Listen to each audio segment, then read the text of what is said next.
I am very happy to be here with you today, deeply honored. Thank you for that kind introduction, Niobe.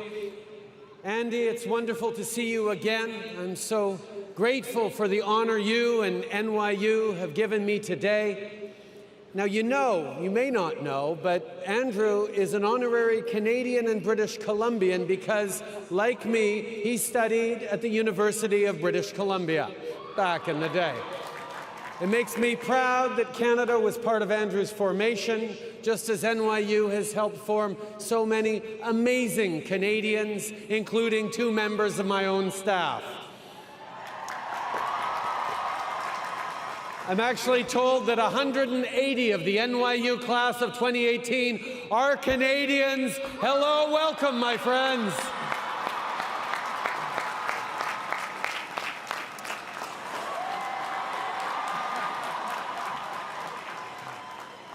I have to say, to be here now, speaking with all of you in Yankee Stadium, one of the greatest places in one of the greatest cities on earth, is more than a little humbling. My friends, you are now NYU graduates, the best and the brightest. You have great potential and possibilities, and therefore, you have enormous responsibility, too. So today, I'd like to talk about the nature of both those things, and I'd like to offer you a challenge, one that I think is essential for your future success as individuals and as the leaders that you are becoming. Among the many things I admire about NYU is that about 1/5 of the students are international.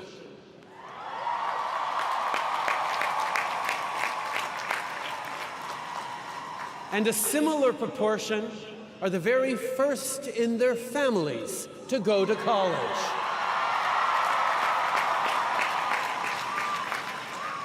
This group is truly diverse in every possible way, and I think that is an extraordinarily valuable and important thing.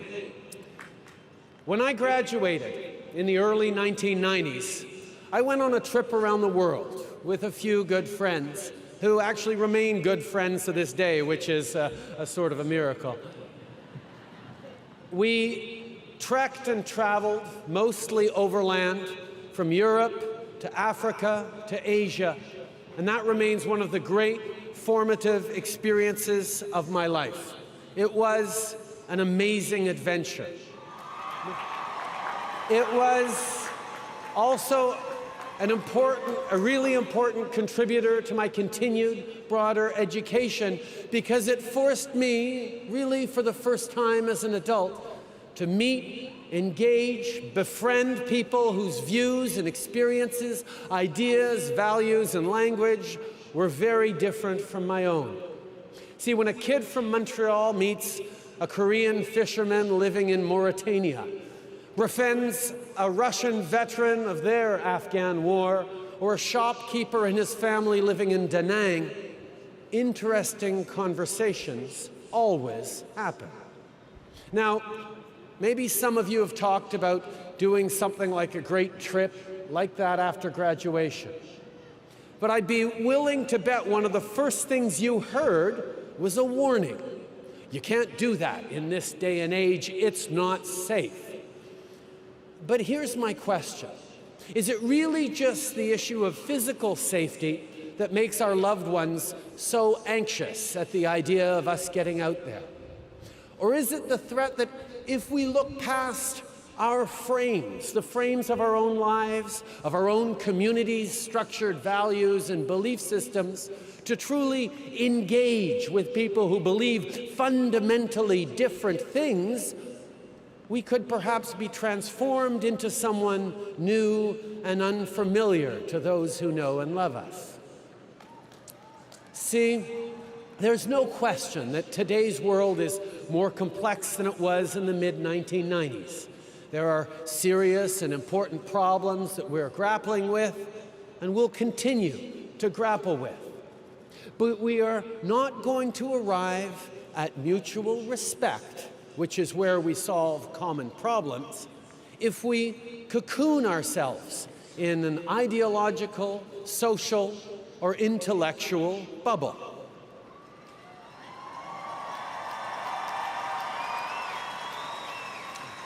Now, we can see it all around us. There's a peculiar fascination with dystopia in our culture today. You see it everywhere on film and TV. But the truth is that, on balance, we have the good fortune to live in a time of tremendous possibility and potential, a time when it is within our grasp to eliminate extreme poverty, to end terrible diseases like malaria and TB, and to offer a real chance at an education to everyone on this planet.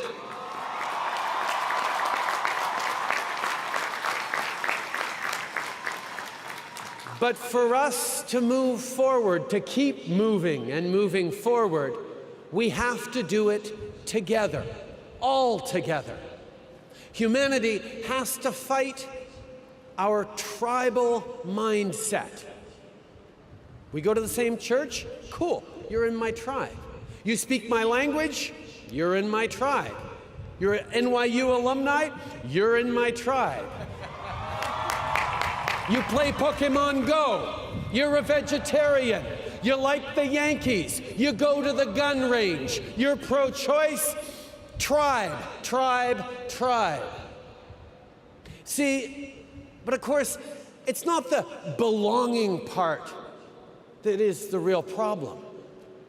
It's the corollary. You are part of my tribe, and they are not. Whether it's race, gender, language, sexual orientation, or religious or ethnic origin, or our beliefs and values themselves, diversity doesn't have to be a weakness. It can be our greatest strength.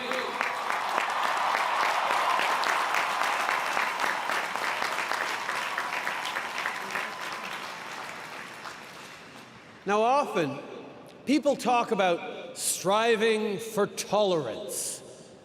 Now, don't get me wrong, there are places in this world where a little more tolerance would go a long way. But if we're being honest, right here, right now, I think we can aim a little higher than mere tolerance. Think about it. Saying, I tolerate you, actually means something like, okay, I grudgingly admit that you have a right to exist, just don't get in my face about it, and no, don't date my sister. There's not a religion in the world that asks you to tolerate thy neighbor. So let's try for something a little more like acceptance, respect, friendship, and yes, even love.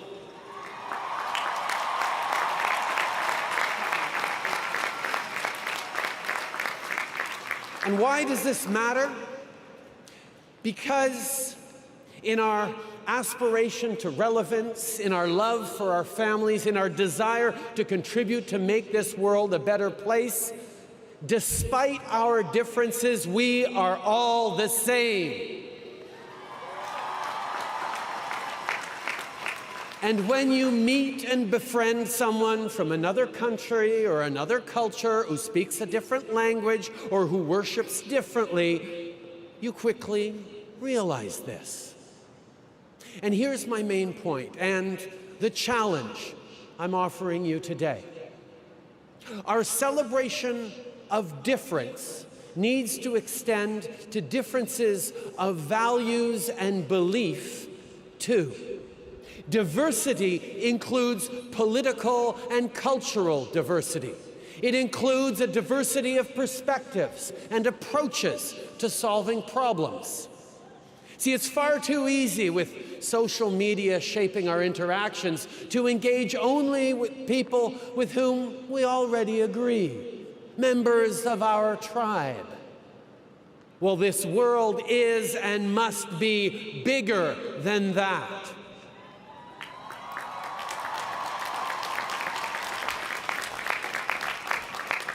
So here's my request. As you go forward from this place, I would like you to make a point of reaching out to people whose beliefs and values differ from your own. I would like you to listen to them, truly listen, and try to understand them and find that common ground. You have a world of opportunity at your fingertips, but as you go forward from here, understand that just around the corner, a whole different order of learning awaits, in which your teachers will come from every station in life, every education level, every belief system, every lifestyle. And I hope you will embrace that. You have been students. You will continue to learn all your lives, but now it is also time for you to become leaders.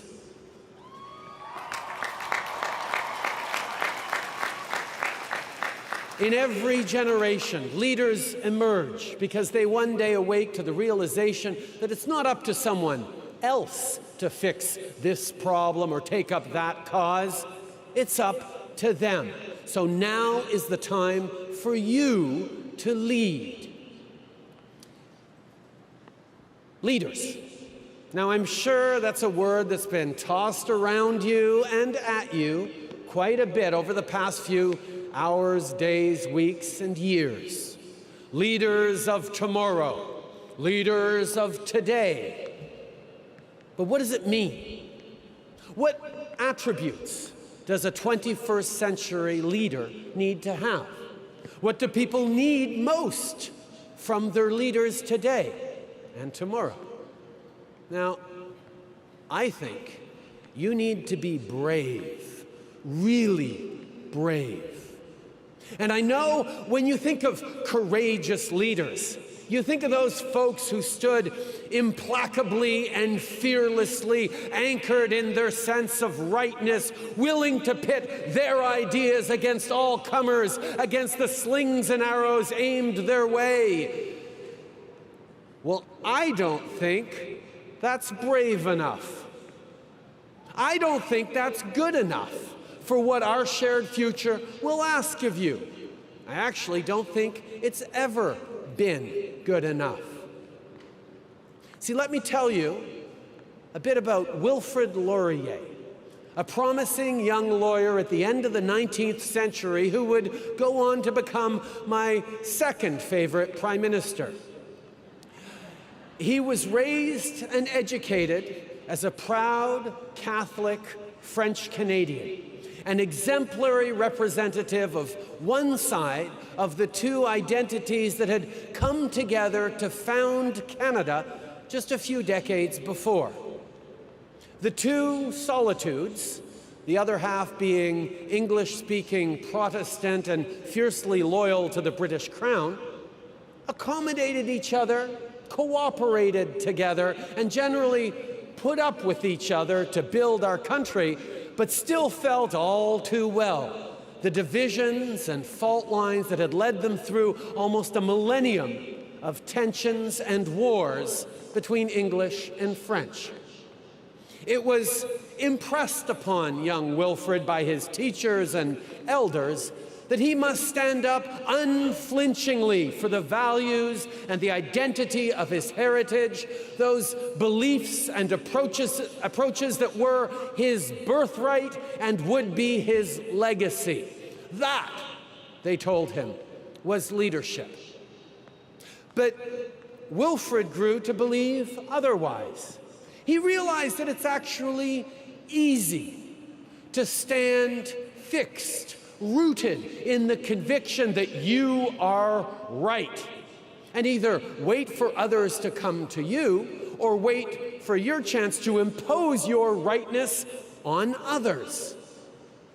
He saw that it's actually harder to seek compromise, to dig deep into yourself, your ideas and convictions, honestly and rigorously, to see where you can give and where you do need to stand, while opening yourself up to the other point of view to seek out and find that common ground.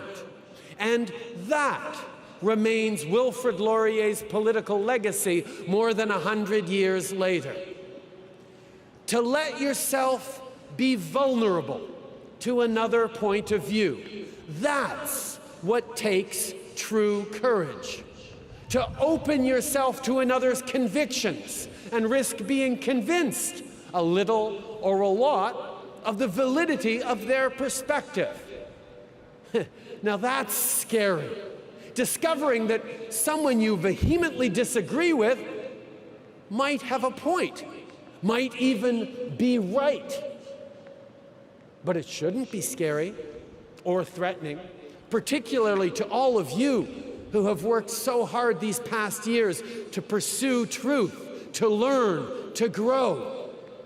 Being open to others is what has gradually led Canadians to the understanding that differences can and must be a source of strength, not of weakness. And I say gradually because 20th century Canadian history is filled with counterexamples and terrible setbacks that we're still trying to remedy today, most notably the systemic marginalization and oppression of Indigenous peoples.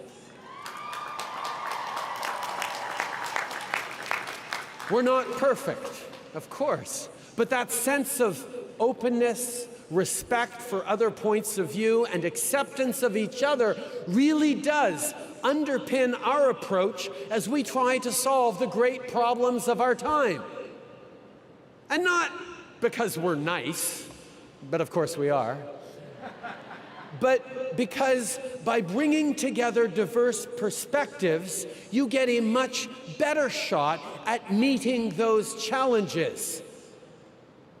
And that's how we come back to you and the leaders the world needs you to be.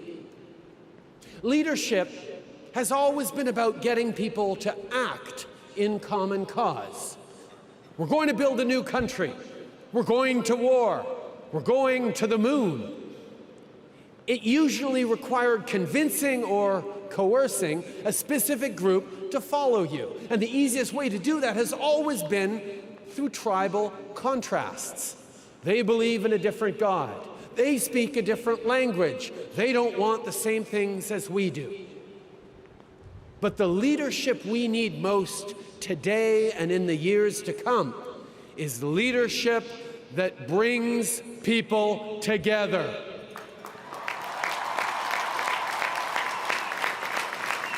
That brings diversity to a common cause. This is the antithesis of the polarization, the aggressive nationalism, the identity politics that have grown so common of late. It's harder, of course. It's always been easier to divide than unite. But mostly, it requires true courage. Because if you want to bring people around to your way of thinking, you need to first show them that you are open to theirs. That you are willing to enter into a conversation that might change your mind. Show respect for their point of view, and you have a better chance of actually having them listen to yours. And regardless of what happens, you will have had a genuine exchange that focused on understanding, not on winning a debate or scoring points. And you will both be improved for it. Now, let me be very clear. This is not an endorsement of moral relativism or a declaration that all points of view are valid. Female genital mutilation is wrong, no matter how many generations have practiced it. Anthropogenic climate change is real, no matter how much some folks want to deny it. But here's the question. Do you want to win an argument and feel good about how superior you are?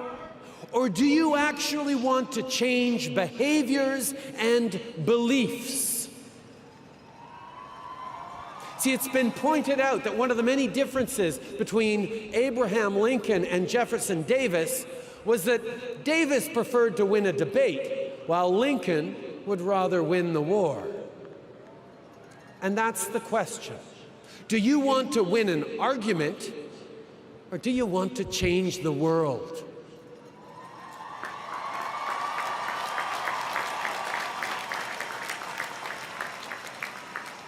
With malice toward none and charity toward all. Let those words of this country's greatest president guide your ambitions, your hopes for yourselves, your families, your country, your planet. There is no shortage of cynicism and selfishness in the world. Be their answer, their antidote. I am abundantly optimistic about the future because of you. It is yours to make and mold and shape.